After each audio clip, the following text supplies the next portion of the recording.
আশা পূরণ হলো না পশ্চিমবঙ্গের রাজ্য সরকারি কর্মচারীদের। গতবার অ্যালেন পার্কে ক্রিসমাস উৎসবের সূচনার মধ্যেই রাজ্য সরকারি কর্মচারীদের মহার্ঘ ভাতা বৃদ্ধির ঘোষণা করেছিলেন মুখ্যমন্ত্রী মমতা বন্দ্যোপাধ্যায়। তাই এবারও অনেক আশা তৈরি হয়েছিল। ডিএ বৃদ্ধির আশায় বুক বেঁধেছিলেন রাজ্য সরকারি কর্মচারীরা, কিন্তু এবার সেরকম কোনো ঘোষণা করলেন না মুখ্যমন্ত্রী।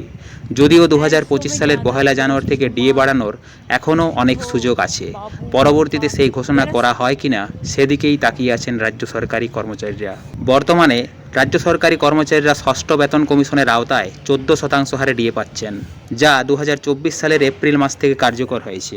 ডিএর ফারাক 39%। আর কেন্দ্রীয় সরকারি কর্মচারীদের সঙ্গে পশ্চিমবঙ্গের রাজ্য সরকারি কর্মচারীদের ডিএর ফারাক হল 39%। কারণ কেন্দ্রীয় সরকারি কর্মচারীরা সপ্তম বেতন কমিশনের আওতায় 53% ডিএ পান।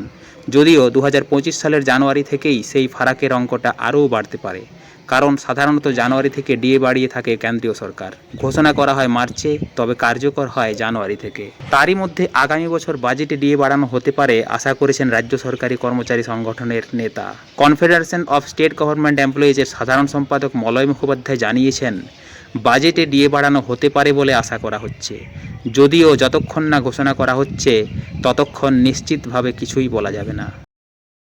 ফ্রেন্ডস, আপনারা কি বলেন, কবে থেকে ডিএ বাড়ানো হবে রাজ্য সরকারি কর্মচারীদের? 1 জানুয়ারি থেকে নাকি বাজেটে ঘোষণা হতে পারে? আপনারা অবশ্যই কমেন্ট বক্সে লিখে জানাবেন। ধন্যবাদ।